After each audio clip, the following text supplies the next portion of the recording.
Assalamualaikum semuanya. Selamat pagi teman-teman.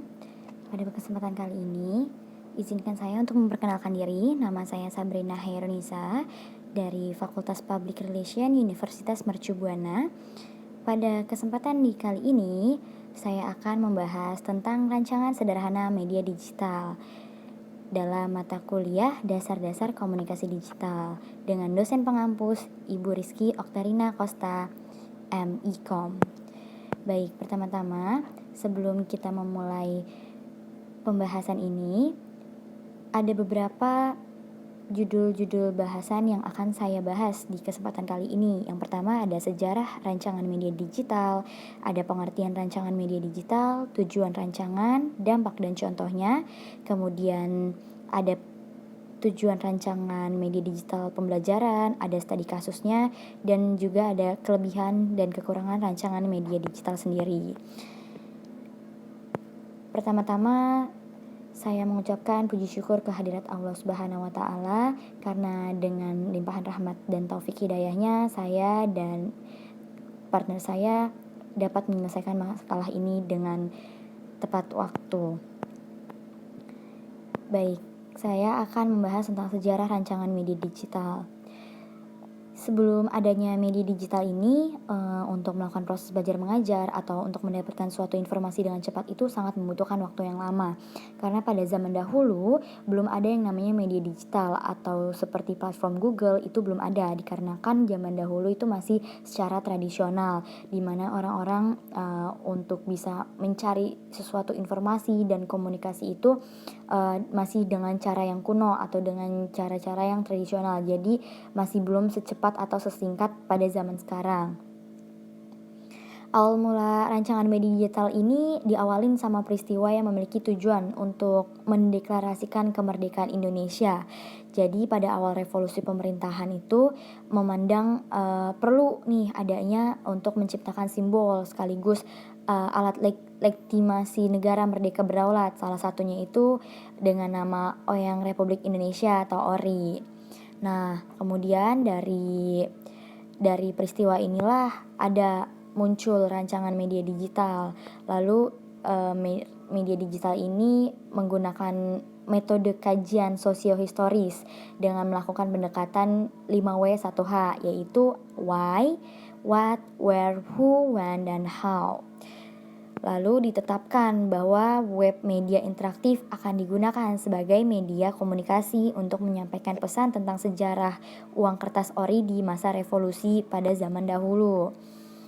Nah, dari situlah rancangan media digital itu seperti rancangan pembuatan aplikasi atau web untuk pembelajaran jarak jauh, pembelajaran khusus untuk anak-anak, dan masih banyak yang lainnya. Jadi awal mulanya memang dari zaman revolusi yang pembuatan kertas ori itu. Kemudian semakin beriringnya zaman sekarang, jadi semakin pesat juga perkembangan media digital. Jadi banyak platform-platform atau aplikasi yang memudahkan seseorang untuk bisa mendapatkan suatu informasi dan juga komunikasi. Kesimpulannya, sejarah rancangan media digital ini diawali dari revolusi kemerdekaan yang membutuhkan informasi dengan cepat sampai saat ini yang terus berkembang dan terus hadir rancangan-rancangan baru media digital dalam bentuk yang lain, tetapi tetap memiliki tujuan yang sama, yaitu memudahkan dalam sistem informasi dan komunikasi. Contohnya itu ada YouTube yang sering menampilkan video atau film yang memperlihatkan gambar binatang dan tiruan suara binatang, sehingga balita yang sebelumnya ini belum tahu dan gak tahu nih bayangan tentang sosok binatang, jadi dia tuh tahu dan lama-kelamaan ngikutin dan bisa tahu, oh ini loh ciri khas binatang ayam, ini ciri khas binatang kucing, ini ciri khas binatang kambing. Seperti itu. Kemudian pengertian rancangan media digital.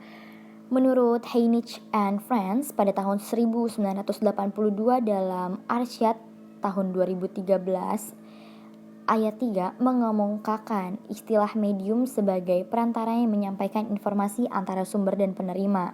Definisi tersebut menekankan istilah media sebagai perantara.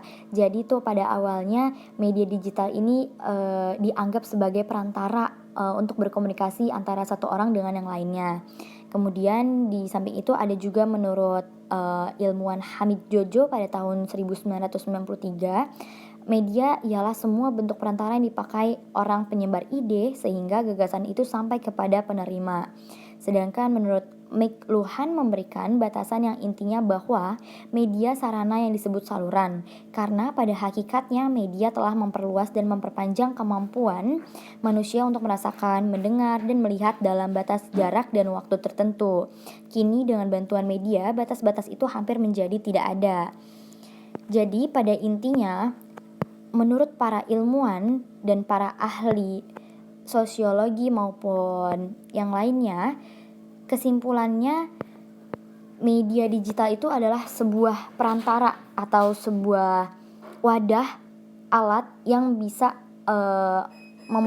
menyatukan informasi dan komunikasi antara satu orang dengan yang lainnya. Kemudian rancangan sendiri memiliki arti bahwa rancangan adalah suatu kegiatan yang sudah dipikirkan secara matang dalam melakukannya, atau kata lainnya ada perencanaan, penjadwalan, pemrograman, dan masih banyak yang lainnya. Dan media digital ini rancangannya itu dulu sempat dirancang oleh salah satu ilmuwan seperti Facebook. Aplikasi Facebook itu dulunya tuh sebelum menjadi aplikasi Facebook dia tuh dirancang dahulu. Kemudian sekarang Facebook akhirnya bekerja sama atau seperti dia sudah menduduki sosial media, jadi WhatsApp, Instagram itu bekerja sama dengan Facebook. Jadi pada awalnya Instagram dan WhatsApp itu berdiri sendiri-sendiri, tetapi karena Facebook ini sudah memiliki rate yang tinggi, Facebook ini sudah mewabah di kalangan masyarakat, jadi Facebook membelilah program-program seperti WhatsApp.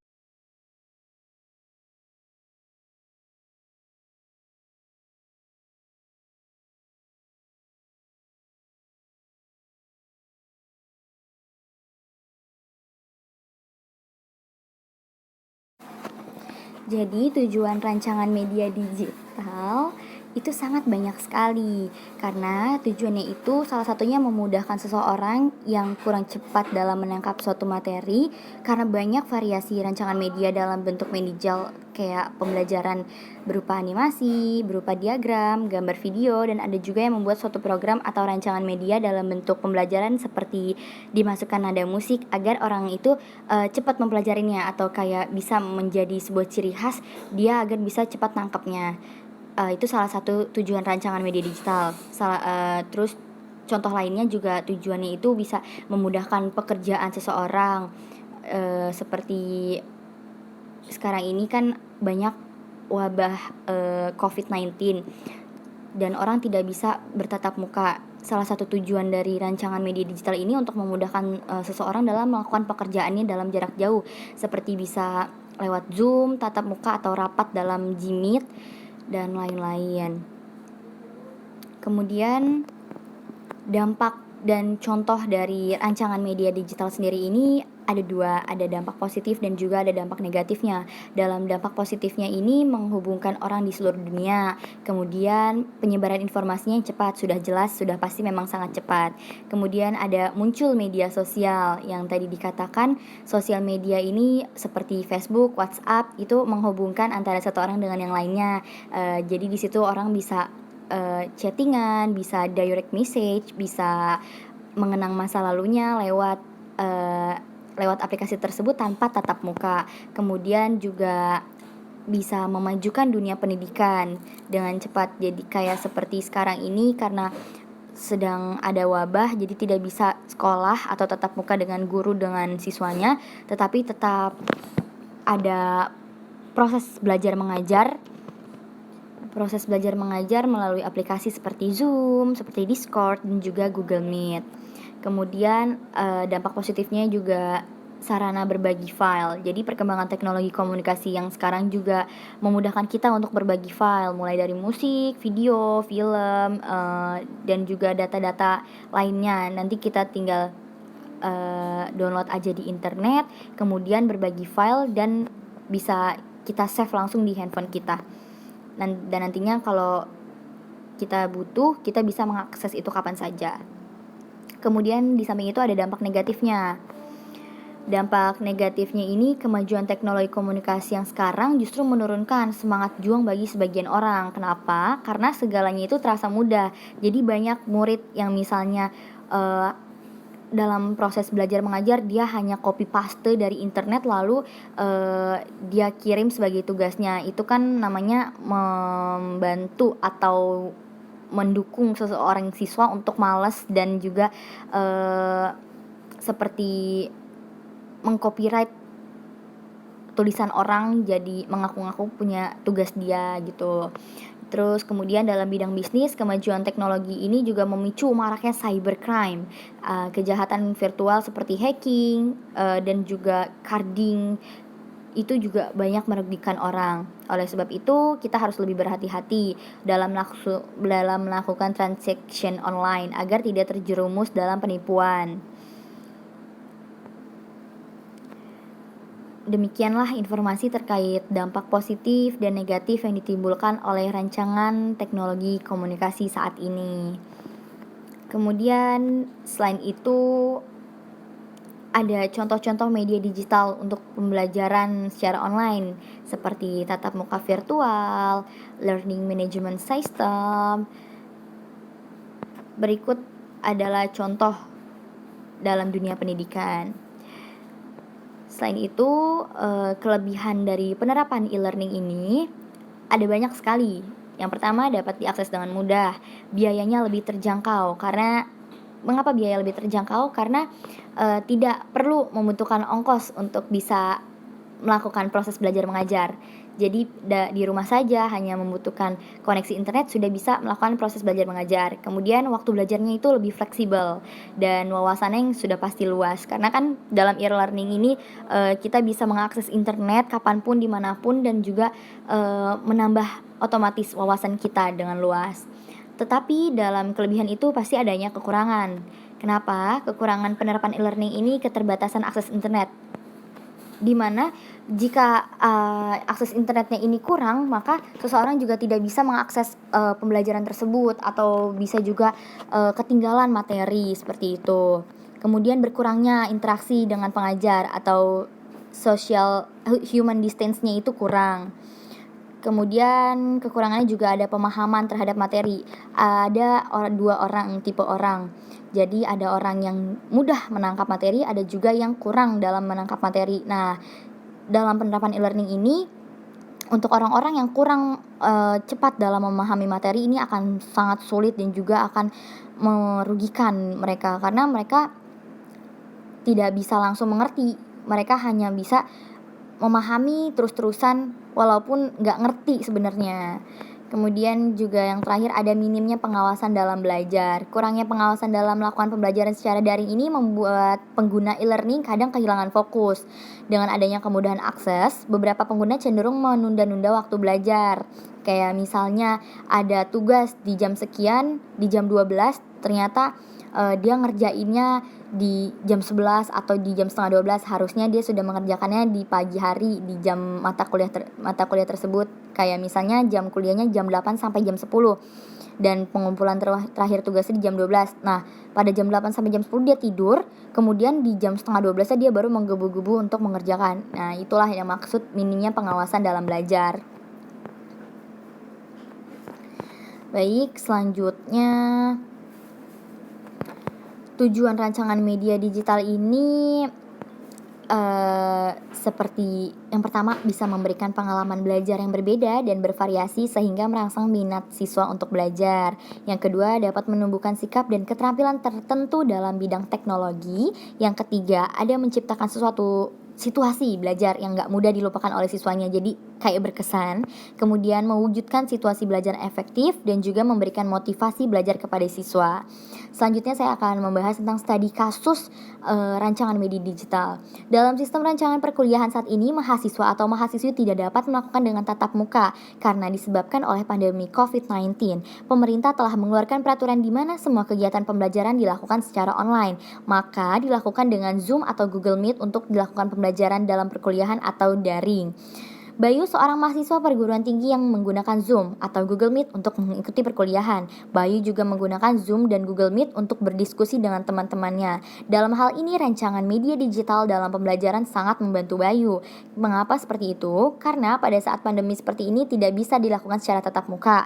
Oleh karena itu, rancangan media digital ini sangat berpengaruh bagi seluruh pelajar yang ada di Indonesia. Pembelajaran dalam media digital juga akan berkembang ke depannya, dikarenakan era digital pada saat ini akan terus berkembang pesat dan berpengaruh pada sistem pembelajaran di masa yang akan datang. Hal tersebut harus menjadi langkah yang tepat, karena kita akan mulai terbiasa di era digital yang akan datang. Kemudian ada kelebihan dan kekurangan rancangan media digital dalam bentuk media audio. Seperti kelebihannya itu, kalau dalam radio harganya relatif murah, sifatnya mudah dipindahkan, dapat mengembangkan daya imajinasi anak, dan juga dapat merangsang partisipasi aktif. Kemudian kelebihan di dalam media 3 dimensi atau 3D bisa menimbulkan ketertarikan siswa untuk berpikir dan menyelidikinya. Terus bisa menjadi sebuah ciri khas siswa untuk belajar tentang sesuatu. Kemudian dalam media audiovisual, kelebihannya itu menyiapkan variasi yang menarik dan perubahan tingkat kecepatan belajar mengenai suatu pokok bahasan atau suatu masalah. Dan dalam media komputer, rancangan media digital ini mempunyai kelebihan sebagai peranan supervisi dan meringankan beban pendidik terhadap berbagai tanggung jawab manajerial yang memakan waktu.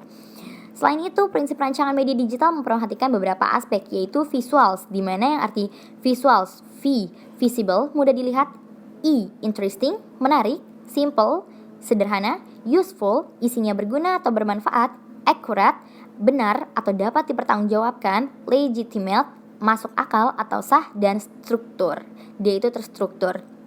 Jadi rancangan media digital ini nggak asal, dia itu memperhatikan aspek-aspek visual. Jadi media digital mudah dilihat, media digital harus menarik, tapi media digital juga harus bisa diakses dengan sederhana. Kemudian isinya itu harus berguna dan bermanfaat bagi orang yang menggunakan. Dan media digital ini harus dapat dipercaya atau akurat, mau berita ataupun isinya itu harus dapat dipertanggungjawabkan. Dan yang harus diperhatikan lagi dalam merancang media digital ini harus tersusun atau terstruktur dengan baik. Jadi kesimpulannya dari pernyataan di atas, bahwa rancangan media digital sangat memberikan dampak dan pengaruh yang besar bagi kehidupan manusia. Dengan adanya berbagai macam rancangan media dalam bentuk digital seperti rancangan media digital untuk pembelajaran dan juga rancangan media digital untuk mempermudah kegiatan atau urusan dunia pekerjaan. Salah satunya adalah website, dan jenis dari rancangan itu sendiri terbagi menjadi berbagai macam, seperti ada media audio, media visual, dan juga media cetak. Yang dimana berarti rancangan media digital tersebut dapat digunakan untuk mempermudah tugas atau pekerjaan seseorang. Karena dengan adanya rancangan media digital juga memberikan kesan tersendiri bagi seorang pelajar atau mahasiswa untuk bisa belajar dengan cara atau metode lain yang dapat membantu si pelajar ini lebih paham dan lebih nyaman dengan metode baru lewat rancangan media digital berupa media audio, visual, atau media cetak seperti YouTube dan juga seperti TikTok. Jadi YouTube atau TikTok ini bukan sebuah aplikasi yang hanya bisa buat nonton aja. Jadi dia tuh bisa buat sebuah pembelajaran juga. Mengapa? Karena banyak konten-konten atau channel yang mengedukasi seseorang untuk mengetahui suatu informasi dan komunikasi. Tergantung orang itu sendiri dalam menggunakannya. Jika orang itu menggunakan untuk mencari tentang pengetahuan, banyak sekali TikTok atau YouTube menyediakan konten-konten yang mengedukasi tentang hal tersebut, baik step-stepnya, contoh-contohnya, ataupun seperti materi-materi yang dibahas. Karena media digital ini, seperti kembali lagi yang disebutkan tadi, ia menganut aspek visuals, yang dimana rancangan media digital itu berbeda dengan pembelajaran atau wadah lainnya untuk mendapat dan mengakses suatu informasi. Terakhir, rancangan harus dibuat dengan rencana yang matang agar hasil dari rancangan itu sendiri bisa berguna buat orang banyak dan dapat dimanfaatkan sebagaimana mestinya. Sekian penjelasan dari saya. tentang rancangan sederhana media digital dalam konteks pembelajaran. Mohon maaf jika banyak kesalahan kata. Akhir kata saya mengucapkan wassalamualaikum warahmatullahi wabarakatuh.